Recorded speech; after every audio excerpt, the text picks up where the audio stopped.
For one thing, I didn't wake up on June 6th saying, well, I'm going to kill myself. June 5th was a great day. I even have pictures of me and my son at Mission Barbecue.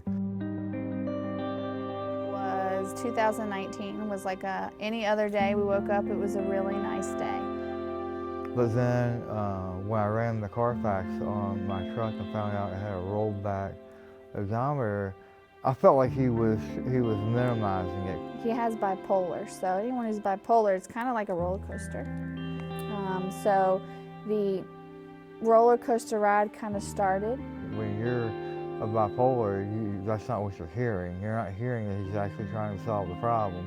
You're hearing that he's trying to minimize it, and I was in a rage. With him, it had happened before where he'd get in this manic phase, is what it's called, and thought, well, maybe I can calm him down. And I was in a hypermanic state, which is very dangerous. He was talking to me. He was screaming at Reagan. Reagan is our son, and he was on the steps, and he was screaming at him and cussing at him. I remember Marcy coming home. I really don't remember saying anything to the kids at all. And I don't remember going upstairs to get the gun. And I said, okay, that's it. Y'all get your stuff. We're going to go. I heard him on the phone again at that point with the doctor. And he said, they're going to leave me once they go out the door. My life is never going to be the same.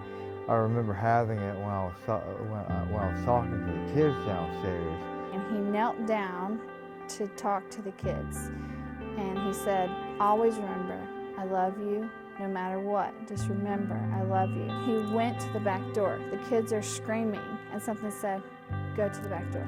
Follow him. When I opened the doorknob, I could hear the gunshot go off. I saw his head go back.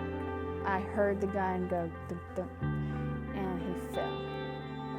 And really the next thing I remember after that, I do remember three paramedics, one holding my face together on each side and one holding together in the middle. I do remember thinking Marcy was trying to kill me because the devil had posed as her each time, almost every time in my visions.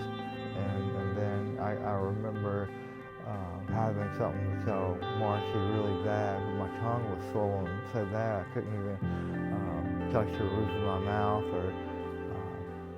or anything. So it was really frustrating at first. But then finally I could talk, and I remember telling her I have something to say. She said, what? And I said, God is real. And the reason I said God is real is because I went to hell 7 times while I was on the ventilator. And then the next thing I remember, I was in heaven with God.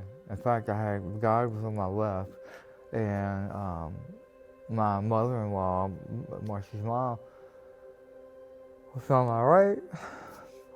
And that was kind of confusing for me because she wasn't dead, but she was walking beside me in heaven. And then I could see ahead of me, it was a path that just disappeared into like a cloud, a low-hanging cloud.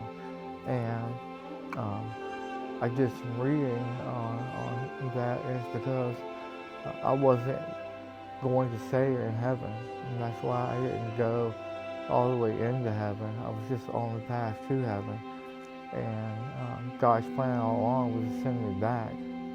And I was so scared to look over at God because I was afraid I was going to go back to hell. I thought I was going to do something wrong, and I don't think I ever told anybody why I wanted to get out so bad, but I wanted to get out because I wanted to tell my mother-in-law that she had always wanted me to go to church and everything, but I wanted her to know that I was going to go to church, and I got to do, when I got home, I sat by her bedside and I told her I got to do something with her that no one could ever have done, and that was walk in heaven with her.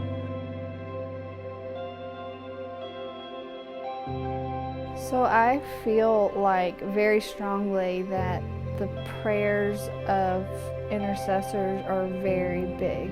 so many people have said, because of the prayers that I prayed as being the woman of the house, it kind of like put a covering over our house and protected us. Once that happened, she told somebody who told somebody, and there was a complete, just thousands of people that started praying at that moment. And because of those prayers of those saints that were praying and us for intercession for him is what allowed God to get to him. Well, I probably wouldn't be here because I did so many crazy things. And it would make sense now that there was an angel around me protecting me my whole life.